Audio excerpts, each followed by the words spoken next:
Wonderful Wizard of Oz. Chapter 5. The Rescue of the Tin Woodman.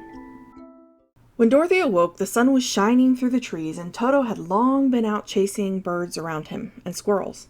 She sat up and looked around her.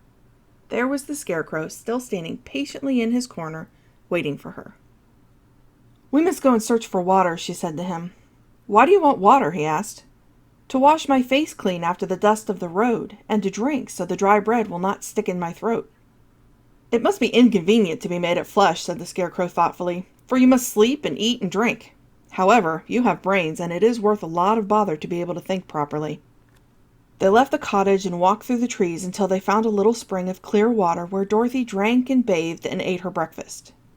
She saw that there was not much bread left in the basket, and the girl was thankful the Scarecrow did not have to eat anything, for there was scarcely enough for herself and Toto for the day. When she had finished her meal and was about to go back to the road of yellow brick, she was startled to hear a deep groan nearby. "What was that?" she asked timidly. "I cannot imagine," replied the Scarecrow, "but we can go and see." Just then another groan reached their ears, and the sound seemed to come from behind them. They turned and walked through the forest a few steps when Dorothy discovered something shining in a ray of sunshine that fell between the trees. She ran to the place and then stopped short with a little cry of surprise. One of the big trees had been partially chopped through, and standing beside it with an uplifted axe in his hand was a man made entirely of tin. His head and arms and legs were jointed upon his body, but he stood perfectly motionless, as if he could not stir at all. Dorothy looked at him in amazement, and so did the Scarecrow, while Toto barked sharply and made a snap at the tin legs, which hurt his teeth. "Did you groan?" asked Dorothy. "Yes," answered the Tin Man, "I did. I've been groaning for more than a year, and no one has ever heard me before, or come to help me." "What can I do for you?" she inquired softly, for she was moved by the sad voice in which the man spoke. "Get an oil can and oil my joints," he answered. "They are rusted so badly that I cannot move them at all. If I am well oiled, I shall soon be all right again. You will find an oil can on a shelf in my cottage." Dorothy at once ran back to the cottage and found the oil can, and then she returned and asked anxiously, "Where are your joints?" "Oil my neck first," replied the Tin Woodman. So she oiled it, and as it was quite badly rusted, the Scarecrow took hold of the tin head and moved it gently from side to side until it worked freely, and then the man could turn it himself. "Now oil the joints in my arms," he said, and Dorothy oiled them, and the Scarecrow bent them carefully until they were quite free from rust and as good as new. The Tin Woodman gave a sigh of satisfaction and lowered his axe, which he leaned against the tree. "This is a great comfort," he said. "I have been holding that axe in the air ever since I rusted, and I'm glad to be able to put it down at last. Now if you will oil the joints of my legs, I shall be all right once more."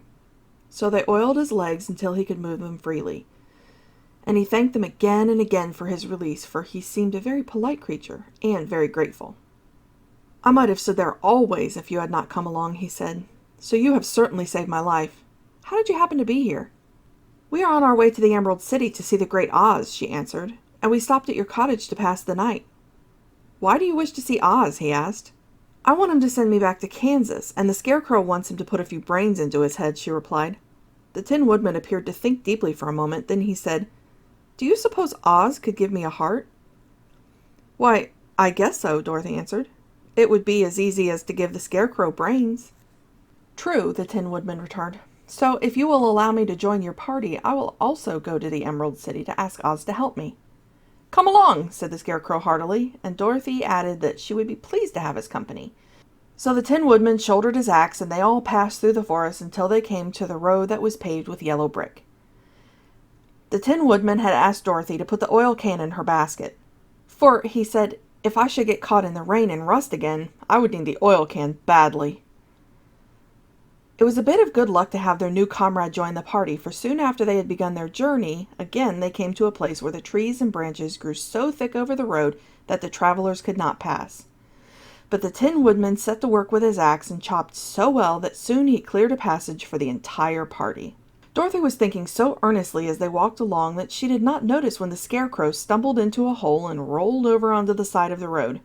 Indeed, he was obligated to call her to help him up again. "Why didn't you walk around the hole?" asked the Tin Woodman.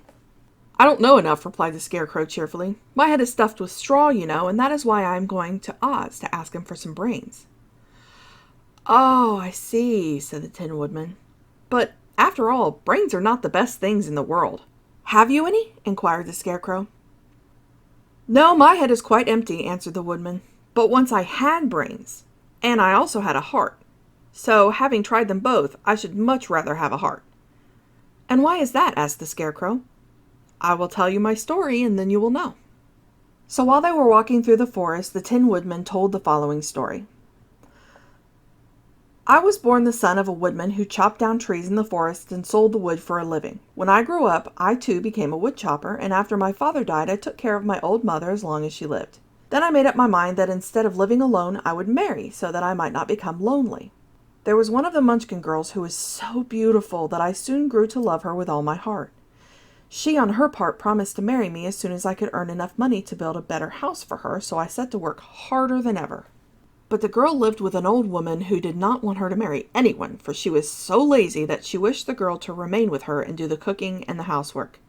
So the old woman went to the Wicked Witch of the East and promised her 2 sheep and a cow if she would prevent the marriage.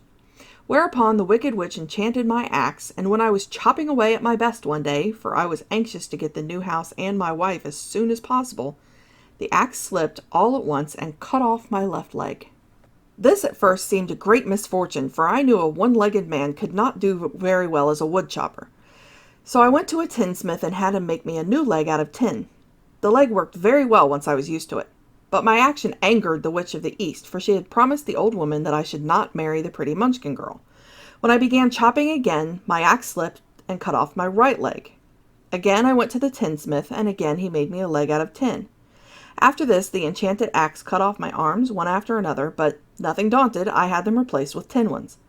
The Wicked Witch then made the axe slip and cut off my head, and at first I thought this was the end of me. But the tinsmith happened to come along, and he made me a new head out of tin. I thought I had beaten the Wicked Witch then, and I worked harder than ever. But I little knew how cruel my enemy could be. She thought of a new way to kill my love for the beautiful Munchkin maiden, and made my axe slip again, so that it cut right through my body, splitting me into 2 halves. Once more the tinsmith came to my help and made me a body of tin, fastening my tin arms and legs and head to it by means of joints, so that I could move around as well as ever. But alas, I had now no heart, so that I lost all my love for the Munchkin girl, and did not care whether I married her or not. I suppose she is still living with the old woman, waiting for me to come after her. My body shone so brightly in the sun that I felt very proud of it, and it did not matter now if my axe slipped, for it could not cut me. There was only one danger, that my joints would rust. But I kept an oil can in my cottage, and took care to oil myself whenever I needed it. However, there came a day when I forgot to do this, and, being caught in a rainstorm, before I thought of the danger, my joints had rusted, and I was left to stand in the woods until you came to help me. It was a terrible thing to undergo, but during the year I stood there, I had time to think that the greatest loss I had known was the loss of my heart. While I was in love, I was the happiest man on earth, but no one can love who has not a heart, and so I am resolved to ask Oz to give me one. If he does, I will go back to the Munchkin maiden and marry her. Both Dorothy and the Scarecrow had been greatly interested in the story of the Tin Woodman, and now they knew why he was so anxious to get a new heart. "All the same," said the Scarecrow, "I shall ask for brains instead of a heart, for a fool would not know what to do with a heart if he had one." "I shall take the heart," returned the Tin Woodman, "for brains do not make one happy, and happiness is the best thing in the world." Dorothy did not say anything, for she was puzzled to know which of her 2 friends was right, and she decided if she could only get back to Kansas and Aunt Em, it did not matter so much whether the Tin Woodman had no brains and the Scarecrow had no heart, or each got what he wanted. What worried her most was that the bread was nearly gone, and another meal for herself and Toto would empty the basket. To be sure, neither the Woodman nor the Scarecrow ever ate anything, but she was not made of tin or straw, and she could not live unless she was fed.